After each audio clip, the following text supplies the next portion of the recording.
गांवों में कहावत है कि राजनीति की जो शुरुआत होती है, राजनीति जो लोग करते हैं वो युवाओं का काम नहीं है, क्योंकि युवाओं के पास एक्सपीरियंस नहीं होता, अनुभव नहीं होता, समझ नहीं होती। 4 किताबें पढ़ लेते हैं तो नेता बन जाते हैं।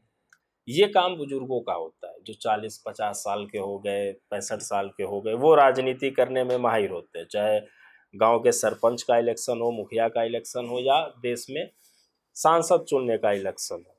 पर ये कहावत पिछले कुछ दशकों से धीमी नज़र हो रही है, मतलब कम कारगर हो रही है। रीज़न क्या है कि जो युवा हैं वो बढ़ चढ़कर राजनीति में हिस्सा ले रहे हैं। बहुत सारे ऐसे युवा हैं जो राजनीति में अपनी धाक जमाए हुए हैं।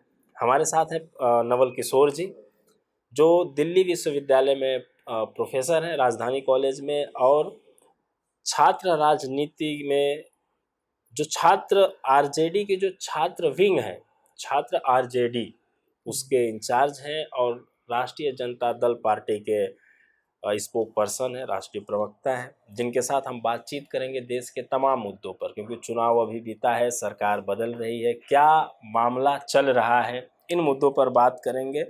वहाँ जाने से पहले जो अभी तात्कालिक मुद्दे हैं, जो युवाओं के मुद्दे हैं, जो नीट का मुद्दा है, चूँकि सर स्पोक पर्सन है, तो हम वहीं से शुरुआत करेंगे। बहुत बहुत स्वागत है सर आपका हमारे चैनल पर। बहुत बहुत धन्यवाद।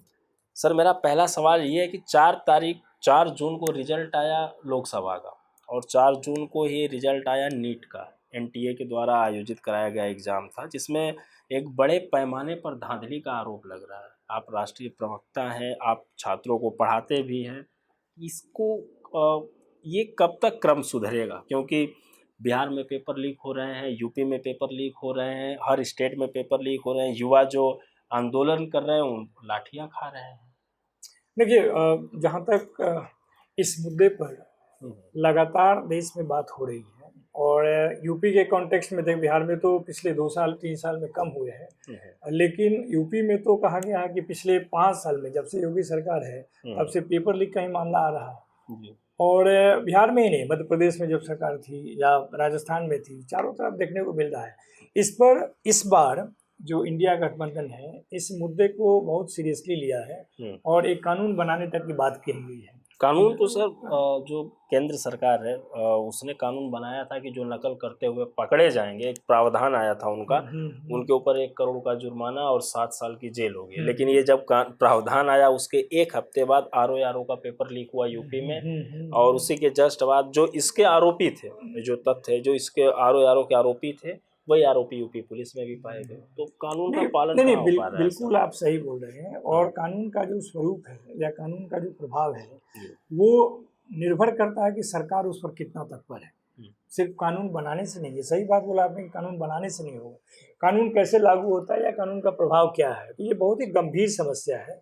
और चूंकि ये पिछले 10 साल से जो सरकार है, जो कि अपने आप को बहुत मजबूत सरकार कहती है, और उसके पास मजबूत जनादेश भी था, इन चीज़ों को रोकने में पूरी तरह से विफल रही है। इसलिए ज़रूरी यह है कि किस प्रकार से उसको रोका जा सकता है। और ये इसलिए भी गंभीर मसला है कि चूँकि युवाओं को जो पढ़ाई से आगे कमाई का रास्ता है, उसमें ये सबसे महत्वपूर्ण मार्ग है कि वो कोई परीक्षा पास करें। जब परीक्षा में पेपर ही लीक होंगे, इसका मतलब है कि उनका भविष्य खतरे में है। तो ये बहुत ही गंभीर समस्या है, और इस पर इस बार जितने भी विमर्श हुए हैं उसमें मुखर रूप से इस बात को रखा गया है कि आने वाले समय में जो सरकार आएगी, अगर इंडिया गठबंधन की सरकार आती है, तो उस पर हम इस पे कानून तो बनाएंगे ही, उस पर देखेंगे कि इसको कैसे लागू किया जा सकता है।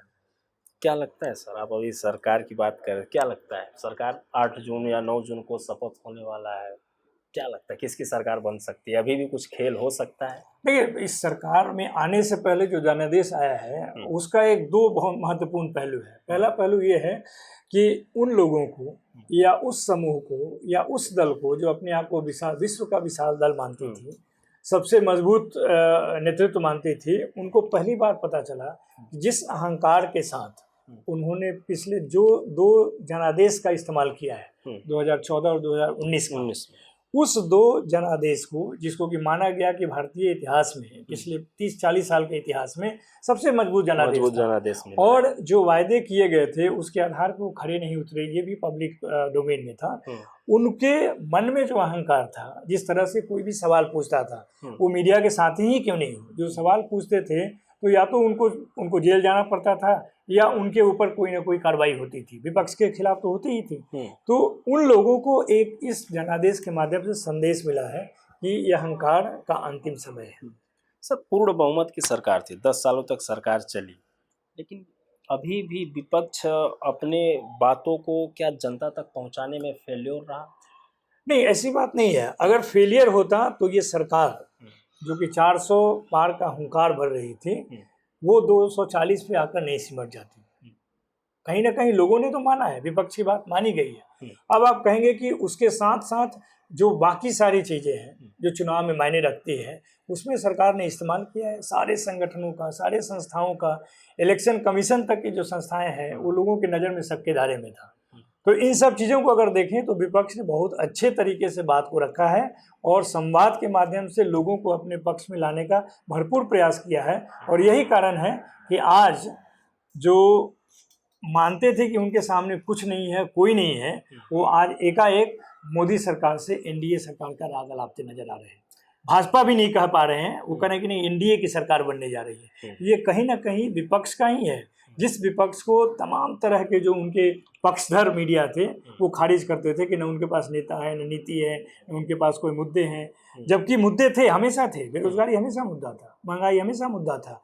जो वादे किए थे वो चाहे नौकरी के स्तर पे हो या जो 15 लाख रुपये का वादा हो, चाहे आय दुगनी करने का मामला हो, जितने भी वादे 2014 में किए गए, 2019 में किए गए, उन तमाम मुद्दों पे विपक्ष हमेशा सवाल उठाती थी, लेकिन उसको सीरियसली नहीं लिया जाता था। क्योंकि देखिए, पक्ष विपक्ष के अलावा लोकतंत्र को चलाने के लिए एक निष्पक्ष मीडिया भी चाहिए। जी, निष्पक्ष मीडिया के ऊपर बहुत सारे सवाल उठे हैं और अभी भी उठते हैं। ये तो शुक्र मनाइए कि जो अल्टरनेटिव या वैकल्पिक मीडिया है वो किसी न किसी तरह से मुख्य धारा के मीडिया को जमीन पर लाया है। विपक्ष को आवाज़ को इतना अच्छे तरीके से वो भी कोशिश कर रहा है। यही कारण है कि आज के डेट में आप देखेंगे कि ये आप देख सकते हैं, हाल फिलहाल का जो एग्जिट पोल था उसके कितने कितने पहलू खुले हैं, जिसमें पता चल रहा है कि वो एक तरह से सरकार का प्रचार ही कर रहे थे। सर, राजनीतिक परिदृश्य में कितना बदलाव हुआ है? पहले की राजनीति यानी कि आज से 10 साल, 15 साल, 20 साल पहले की राजनीति और अब की राजनीति में कितना बदलाव हुआ? क्या आप इस बात से आप किस नज़रिए से इस बात को देखते हैं? मेरा सवाल है कि क्या राजनीति में धार्मिक राजनीति होने लगी है? आपने जो पहला जहाँ से शुरुआत किया है ना, वहीं पे एक कहावत है। कहावत क्या है गांव में कि दशा 10 बरस में बदलती है। आप पिछले 50 साल का इतिहास, लोकतंत्र का इतिहास, भारतीय लोकतंत्र का देख लीजिए। 70 में राजनीति कुछ और था, जिसमें कि पहली बार केंद्रीय स्तर पे सरकार बदली, कांग्रेस सरकार बदली, जनता पार्टी की सरकार आई। 80 की राजनीति अलग थी, मंडल बेस्ड पॉलिटिक्स थी, और 89-90 आते आते तक मंडल कमीशन लागू हुआ।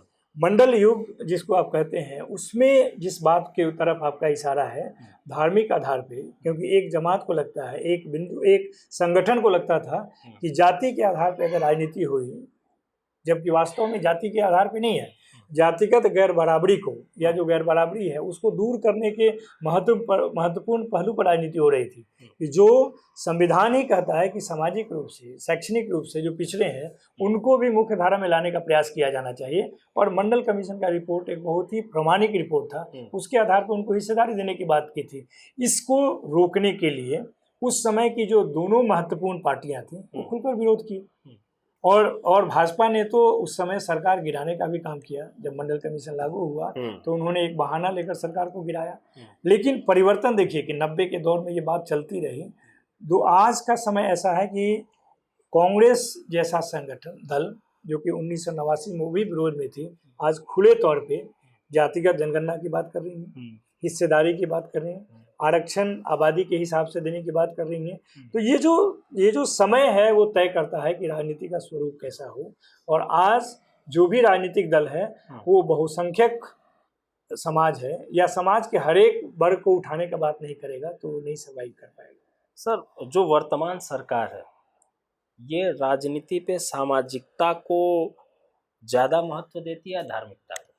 नहीं, ये तो देखिए खुले तौर पे है, और वो प्रचार प्रसार तो छोड़ दीजिए, मुख्य रूप से अगर आप देखिएगा तो भारतीय जनता पार्टी के सभाओं में अगर जय श्री राम का नारा लगता है तो कोई थोड़ा सा भी समझ रखता हो धर्म का, वो यह मानेगा कि धार्मिक नारों का इस्तेमाल किया जा रहा है राजनीतिकरण के लिए, राजनीतिक लाभ उठाने के लिए। जब हिंदुत्व की बात करते हैं तो देखो, हिंदू धर्म से देखिए किसी को परहेज नहीं है, हिंदू धर्म से जुड़े हुए लोग हैं। इस देश में बहुसंख्यक आबादी जो है हिंदू धर्म से है। डेली का डेली उनके नैतिक जीवन में उसके जो अपने ये क्रियाकलाप हैं वो उनके जीवन में है। पूजा पाठ सब करते हैं, मंदिर सब जाते हैं, लेकिन राजनीति में उसको परहेज करना चाहिए, ऐसा संविधान कहता है। जो मुखर रूप से हिंदुत्व का नारा लगाकर, जय श्री राम का नारा लगाकर अगर राजनीति करते हैं, संसद में भी ये नारे लगे, तो ये जब बात होती है तो इसका मतलब है कि एक दल ऐसा है जिसको लगता है कि मुखर रूप से इस पर बात करके हम राजनीति के लाभ उठा सकते हैं। वैसे तो राजनीति विज्ञान में जो सांप्रदायिक या सांप्रदायिकता का परिभाषा है, उसका पहला लाइन ही है कि अगर आप धर्म का इस्तेमाल राजनीति में करते हैं तो वो कम्युनलिज्म है, सांप्रदायवाद है। तो उस हिसाब से तो सांप्रदायिक है, धर्म का विरोधी नहीं है, धर्म का राजनीतिक में इस्तेमाल का विरोध करते हैं। और वो इसलिए करते हैं कि वो कहीं ना कहीं उन मुद्दों को सामने लाता है जो कि आदमी का निजी मुद्दा है। इससे कितना नुकसान हो सकता है? देखिए, नुकसान तो क्योंकि सांप्रदायिक मुद्दे बढ़ सकते हैं इससे। देखिए, इससे सांप्रदायिक मुद्दे तो बढ़ेंगे, वो तो एक है ही, लेकिन उससे भी बड़ी बात है कि जो इस धार्मिक पहचान पे अगर राजनीतिक मत बनाता है, इसका मतलब है कि वो रोजगार पे सवाल नहीं पूछेगा, महंगाई पे चुप रहेगा, वो कहेगा कि हमारे धर्म का रक्षक है इसलिए हमको कोई बात नहीं, रोजगार तो मिल ही जाएगा, लेकिन धर्म का वर्चस्व होना चाहिए। अगर लोगों के मन में ये चला गया तो आप समझिए कि राजनीति का चरित्र बदल जाएगा। राजनीति का मतलब यही है कि अच्छा जीवन उपलब्ध कराए, प्रस्तुत कराए, वैसी सरकार है, वही उद्देश्य है लोकतंत्र में सरकार का। उसी चीज पर अगर हम समझौता कर रहे हैं तो फिर धर्म का कोई मतलब नहीं। आप बिहार से आते हैं, बिहार की बड़ी प्रसिद्ध, देश में भी प्रसिद्ध है, पर बिहार की एक बड़े जनाधार की पार्टी आरजेडी, आप उसके स्पोक पर्सन भी हैं। 10 सालों तक सत्ता में भी वो सरकार रही है, 15 सालों तक। मेरा सवाल है कि जो ये बिहार के लोग हैं, 60-70% जो पढ़े लिखे युवा हैं या जो अनपढ़ युवा हैं, वो रोजी रोटी के लिए दूसरे शहरों में पलायन करते हैं। बिहार में रोजगार उपलब्ध क्यों नहीं करा पाती है सरकारें उनको, कोई भी सरकार? देखिए, इस प्रश्न का जो जवाब है वो आप देखिए कि वहाँ का आर्थिक व्यवस्था कैसा है। और खासकर 2000 में जब बिहार, मुझे लगता है कि तीसरा बंटवारा का शिकार बना, पहला में बिहार बंगाल, दूसरा में उड़ीसा अलग हुआ और तीसरा में बिहार से झारखंड अलग होता है। तो उन चीज़ों को अगर आप देखेंगे ना तो इसका जवाब आपको मिल जाएगा। उस बंटवारे में, उस विभाजन में एक ऐसा विभाजन होता है जो कि बहुत ही असमान है संसाधन के मामले में। 80% संसाधन झारखंड को जाता है और 80% पॉपुलेशन बिहार को आता है। तो आप समझ सकते हैं कि उसका प्रबंधन कैसे हो, नंबर 1। नंबर 2, ये स्थिति से भी कोई समस्या नहीं है, लेकिन इसका निराकरण के लिए विशेष पैकेज जो बिहार को मिलना चाहिए उसको लगातार सरकार रोके रही, और उसमें भाजपा की और एनडीए की सरकार सबसे ज़्यादा जिम्मेदार है, क्योंकि 2000 के बाद, 2005 के बाद खासकर लगातार वो सत्ता में सहयोगी रहे। ऐसा भी 10 साल रहा जिसमें कि डबल इंजन की वो बात करते रहे कि सेंटर में भी है, केंद्र में भी है। उस समय भी विशेष दर्जा तो छोड़ दीजिए, विशेष पैकेज भी नहीं मिला, जबकि उनके महत्वपूर्ण नेता बिहार के धरती पे जाकर बोले कि बिहार को विशेष दर्जा भी मिलेगा, विशेष पैकेज भी मिलेगा और विशेष अटेंशन भी मिलेगा। ये तीनों चीज़ मिलेगा। अगर ये मिल जाता तो जाहिर है कि वैसा नहीं होगा। मैं ये नहीं कहता हूँ कि पलायन किसी भी प्रदेश में नहीं होना चाहिए और रुकना चाहिए। हम अवसर के लिए बिहार से बाहर जा सकते हैं, हम अवसर के लिए देश से बाहर जा सकते हैं। पलायन अपने आप में समस्या नहीं है, लेकिन जो अपॉर्चुनिटी है, जो अवसर है बिहार में, उसको जानबूझकर आप देख लीजिए। 15 साल रहा, आपने अभी बोला कि बिहार में 15 साल राजद की सरकार रही, जनता दल और राष्ट्रीय जनता दल की सरकार रही, लेकिन उसमें एक उपलब्धि जो आज पूरा देश मानता है, इंटरनेशनल लेवल पे बहुत लोगों ने लिखा, जिसको कि साइलेंट रेवोल्यूशन के रूप में, कि जो लोग बैठ नहीं पाते थे अपने ही तरह के मानव के सामने, जो जातिगत भेदभाव के कारण, वो लोग बैठना ही नहीं, सामने बैठना ही नहीं, मुखर रूप से बोलना भी शुरू कर दिए। ये जो सामाजिक न्याय का दौर था, वो राष्ट्रीय जनता दल का और उनके सबसे सम्मानित नेता और पूरे देश में चर्चित अपने बातों के लिए लालू प्रसाद यादव की उपलब्धि मानी जाती है। 90 का दशक जिसमें धर्म का खुलेआम इस्तेमाल किया, उसके सामने वो खड़े रहे और उसका प्रतिकार करते रहे, उसका खिलाफत करते रहे, उसका लोहा लेते रहे। तो धर्मनिरपेक्षता के आधार पर उनको आज भी लोग मानते हैं कि सामाजिक न्याय और धर्मनिरपेक्षता पर सबसे मुखर आवाज लालू यादव रहे। तो वो 15 साल की उपलब्धि बिहार की जो थी वो पूरे देश को दिशा दिया। और रेल मंत्री के रूप में भी उन्होंने यह दिखाया कि जो संस्था रेलवे घाटे में चल रही थी उसको लगभग 90,000 करोड़ का फायदा उन्होंने दिलाया। तो ये उपलब्धि उनकी है। लेकिन आप वहीं पर देखिए कि 2005 के बाद एनडीए जदयू के साथ, नीतीश कुमार के साथ, जिसको कि पता नहीं कितने तरीके से विकास पुरुष सिद्ध करने में मीडिया से लेकर भारतीय जनता पार्टी से लेकर लगे रहे, लेकिन आप बताइए कि 1% भी निवेश हुआ हो, एक भी कंपनी, एक भी उद्योग लगा हो।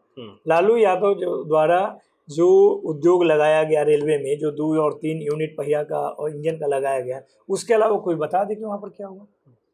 तो ये एक महत्वपूर्ण सवाल है। और जहाँ तक आप देखिए, पलायन हमेशा नेगेटिव नहीं होता है। आप अगर पंजाब के एग्रीकल्चर को देखें तो उनको अगर बिहार का जो एग्रीकल्चर लेबरर है नहीं मिलेगा तो पंजाब का जो एग्रीकल्चर है वो हो ही नहीं सकता। तो उस हिसाब से तो जो बिहार के कृषक मजदूर हैं वो राष्ट्रीय सेवा कर रहे हैं पंजाब में जाकर।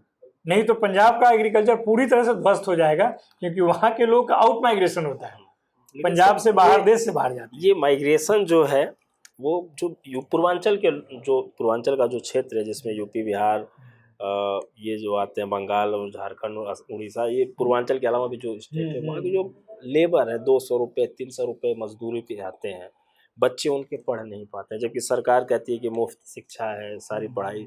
आप प्रोफेसर भी हैं, सवाल यही सोचो सर, एजुकेशन पर जीएसटी लगा दी गई, क्या कहेंगे? नहीं, एजुकेशन पे जीएसटी नहीं लगा दी गई। बजटरी एलोकेशन जो होता है उसमें भारी मात्रा में कम किया गया। 6% का जो रिपोर्ट है उसे घटाकर 2-3% कर दिया गया। तो जो शिक्षा पे उनकी शिक्षा का तो बाजारीकरण और निजीकरण जितना पिछले 10 साल में हुआ होगा, आप देखिए दिल्ली यूनिवर्सिटी का क्या हाल है। सर दिल्ली यूनिवर्सिटी से याद आया, दिल्ली यूनिवर्सिटी से प्रोफेसर लक्ष्मण यादव, डॉक्टर रितु, इनके जैसे तमाम लोगों को जो 8 सालों से 10 सालों से 12 सालों से किसी कॉलेज में पढ़ा रहे थे, इन लोगों को हटा दिया गया। एक इंटरव्यू लिया गया और 5 मिनट या 10 मिनट के इंटरव्यू में कह दिया गया कि आप फिट नहीं है। ये क्या क्रम है सर? क्या उसके बाद सुनने में ये भी आता है कि कुछ जो वैकेंसी या जो भर्ती हो रही है उसमें कुछ पैसों का भी घोटाला चल रहा है? नहीं, देखिए जो भर्तियां हुई हैं उससे पहले लगभग 10-12 साल, कोई 15 साल से तदर्स पढ़ा रहे थे, एडॉक पढ़ा रहे थे। तो उनके साथ न्याय तो ये कहता है कि पूरी तरह से उनका नियोजन होना चाहिए। क्योंकि आपने 10 साल 15 साल किसी व्यक्ति को एक कॉलेज में रखा, हर 4 महीने के बाद आपने रिपोर्ट दिया कि ये पढ़ाने में इनके खिलाफ में कोई शिकायत नहीं है, ये अच्छा पढ़ाते हैं, स्टूडेंट और टीचर सबका रिपोर्ट रहता है, उसी एक इंटरव्यू के माध्यम से ही उनकी नियुक्ति होती है, और एकाएक 15 साल के बाद उसको निकाल देते हैं, तो उसके बाद अपॉर्चुनिटी क्या बचता है? तो ये तो घोर अन्याय है। सिर्फ लक्ष्मण यादव के साथ ही नहीं है, सिर्फ ऋतु के साथ ही नहीं है, जो लोग भी हजारों की संख्या में हैं जिनको हटा दिया गया, और अगर उनके बदले में देखा जाए कि इनको रखा गया तो उसमें बहुत सारे आपको उदाहरण मिलेंगे। जो आप जिस तरह आप इशारा कर रहे हैं उसके बहुत सारे उदाहरण हैं। तो ये इस सरकार में हुई, जो कि कहता है कि जीरो टॉलरेंस है करप्शन पर, जो कहता है कि हम जो नियुक्ति का हम जो काम करते हैं उसमें सबका साथ सबका विकास है। तो आखिर इस तरह का उदाहरण कैसे देखने को मिला, और वो भी देश के प्रीमियर यूनिवर्सिटी में, जहाँ पर कि लोग जो आ जाता है गरीब गुरबा या गांव देहात से जो आता है, उसको लगता है कि उसकी एक स्तर की जो विकास है वो पूर्ण, एक सपना उसका पूरा हुआ। दिल्ली विश्वविद्यालय में हम लोग भी जब 1990 में आए थे तो लगता था कि कोई खास उपलब्धि है, नौकरी नहीं मिला था, सिर्फ एडमिशन हुआ था पढ़ने के लिए, तो लगता था कि एक बाजी तो हमने मार ली है। वो बाजी मारने का क्रम आज की डेट में, खासकर जो एडमिशन का प्रक्रिया में परिवर्तन आया है उसमें भी आप देखेंगे कई सारी त्रुटियां हैं, जिस पर वहाँ के टीचर ऑर्गेनाइजेशन कई बार सवाल भी उठाए हैं, लेकिन चल रहा है। 2025 में विधानसभा है सर बिहार में, 2024 का रिजल्ट आपने देख लिया, क्या उम्मीद है? देखिए, और अगर सरकार बनती है 2025 में, थोड़ा सा आगे का सवाल मैं पूछ रहा हूँ, जो सारे मुद्दों पे हम जो अभी बात कर रहे हैं बिहार के लिए, वो अगर आरजेडी की सरकार बनती है, क्योंकि आरजेडी के जो नेता लोग हैं वो कह रहे हैं कि 243 में से 200 सीट हम विधानसभा में पाएंगे, अभी से चल रहा है। तो जो मुद्दे हैं बिहार के लिए, पलायन का मुद्दा हुआ, एजुकेशन का मुद्दा हुआ, हॉस्पिटल का मुद्दा हुआ, सड़कों का मुद्दा हुआ, इन मुद्दों पर काम होगा? देखिए, आरजेडी अपने पहले दौर में भी एक खास तरह की उपलब्धि हासिल की थी, जिससे एक जो आप कह लीजिए वर्चस्व वाले जो समाज थे उसको पसंद नहीं किए, और चूंकि एक मुहिम चलाने का माध्यम उन्हीं लोगों के हाथ में था, तो उस विकास को खारिज करके और उसको जंगल राज का नाम दिया। जबकि वो वास्तव में सामाजिक न्याय का दौर था, वास्तव में गरीबों को एकदम खड़े होने का था, मुख्य धारा में आने का समय था। जिस आरक्षण को लोग मानते थे कि नहीं ये मेधा के साथ समझौता है, उसको माना गया कि ये मुख्य धारा में आने के लिए जरूरी है, संविधान संगत है, उन बातों को लोग खारिज करके और जंगल राज का नैरेटिव चलाए। उसी प्रकार से उस नैरेटिव से बाहर निकलने में आरजेडी को लगभग 10 साल लग गया। 2005 से लेकर 15 तक ये धाराएं चलती रहीं और सरकारें बदलती रहीं, लेकिन वास्तविकता क्या था? न नौकरी, न न्याय और न उस तरह का कोई विकास देखने को मिला 2015 तक। 2015 में जब सरकार बदलती है तो आपने देखा होगा कि आरजेडी सिंगल लार्जेस्ट पार्टी के रूप में उस बड़े जनादेश का हिस्सा बनती है। लगभग मात्र 15 या 20 महीने में जो आरजेडी का काम हुआ, आज तक किसी ने सवाल नहीं उठाया। तेजस्वी यादव पहली बार जब मंत्री जब डिप्टी चीफ मिनिस्टर बने और जिन मंत्रालय में उन्होंने काम किया, जिन आधार पर उन्होंने वोट मांगा था और उसके आधार पर उन्होंने काम किया, आज तक कोई ने सवाल नहीं उठाया। दूसरे पारी में 2020 में पूरे बिहार के राजनीति को पढ़ाई, कमाई, सिंचाई, दवाई, कार्रवाई पे लाकर और नरेंद्र मोदी के तमाम कोशिशों के बावजूद जो नीतीश कुमार विकास पुरुष के नाम से जानते थे, उनके मानसिक संतुलन को डिस्टर्ब करते हुए उन्होंने बड़ी जीत हासिल की। सरकार नहीं बनी या नहीं बनने दी गई, लेकिन जब उनको 2022 में सरकार बनाने का मौका मिला तो अपने दूसरे पारी में भी आप देखिएगा तो कुछ 17 महीने में इतना काम किए, खासकर नौकरी के मुद्दे पे, कि वह पूरा देश में चर्चा का विषय बना। आपने अभी पलायन की बात कही, जो नौकरी 5 लाख लोगों को मिला और जो उन्होंने 3 लाख और व्यवस्था करके सरकार गिरने से पहले जो उन्होंने भर्तियां का पृष्ठभूमि तैयार की, उसमें सिर्फ बिहार के ही नौजवानों का नहीं, उस राज्य का भी जिसमें बुलडोजर राज का दौर चल रहा था, उस जिसमें पेपर लीक का राज चल रहा था, उस राज्य से भी लोग आकर वहाँ आकर नौकरी लिए। तो ये जो 17 महीने में चला, उसी का एक्सटेंशन होगा 25 में अगर हमारी सरकार बनती है। और ये हमारी सरकार बनेगी नहीं, वहाँ के युवा बनाएंगे, क्योंकि वहाँ के युवाओं में यह एक विश्वास बैठ गया है, जग नहीं गया, बैठ गया है कि अगर कोई नौकरी बिहार में दे सकता है जिसमें बिहार के बाहर के लोगों का भी फायदा हो सकता है, तो वो तेजस्वी यादव ने वो करके दिखाया है। और जो नौकरी का और विकास का मॉडल उन्होंने खासकर स्वास्थ्य में, शिक्षा में जो दिखाया है, वह पूरे देश में चर्चा का विषय बना है। तो अगर 25 में हम चुनाव भी उसी मुद्दे पर लड़ेंगे और आएंगे तो काम भी उसी को दूर करने के लिए करेंगे। आखिरी सवाल है सर, सवाल ये कि प्रशांत किशोर जी जन स्वराज पार्टी और पप्पू यादव जो कि अब आरजेडी का हिस्सा नहीं है, कांग्रेस में चले गए, राजनीतिक स्तर पे इनसे लड़ाई है विधानसभा में? नहीं, देखिए, कोई राजनीति कर सकता है, इस पे कोई प्रतिबंध नहीं। वो कोई दल भी हो या व्यक्ति भी हो, उस पे कर सकता है। लेकिन चूंकि आपने नाम लेकर सवाल पूछा है, तो प्रशांत किशोर को पहले समझना चाहिए, उनको नहीं, लोगों को समझना चाहिए कि वो करना क्या चाहते हैं। वो भाजपा से लेकर जनता दल यूनाइटेड से लेकर और तमाम तरह के पार्टी के साथ काम कर चुके हैं, टीएमसी के साथ, कांग्रेस के साथ।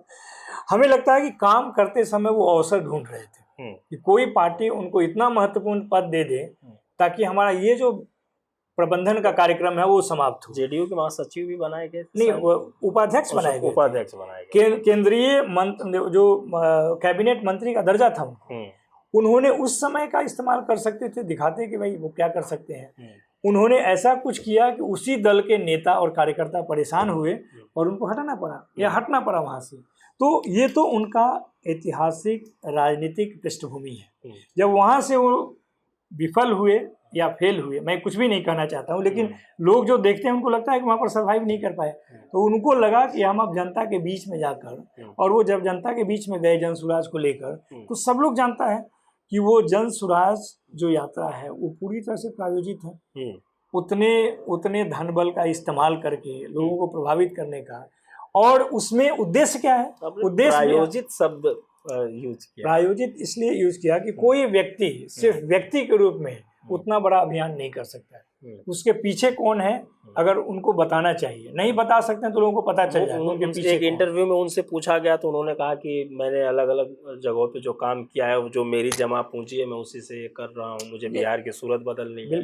ये मैं मान लेता हूँ, इस बात को भी मान लेता हूँ, लेकिन जो लोग पीछे हैं उनके, वो पीछे में क्या कुछ ऐसे लोग भी हैं जिनका इंटरेस्ट कुछ और हो सकता है, जिनका इंटरेस्ट होता है कि प्रशांत किशोर के माध्यम से एक सबसे युवा पसंद नेता को लगातार उनके खिलाफ में एक दुष्प्रचार करें, वो चाहे शिक्षा के माध्यम से हो या परिवारवाद के माध्यम आधार पर हो। ये तमाम तरह के जो मुद्दे जो उठाते हैं, उनको बिहार का विकास का मुद्दा उन्होंने उठाया क्या, कहाँ पे है?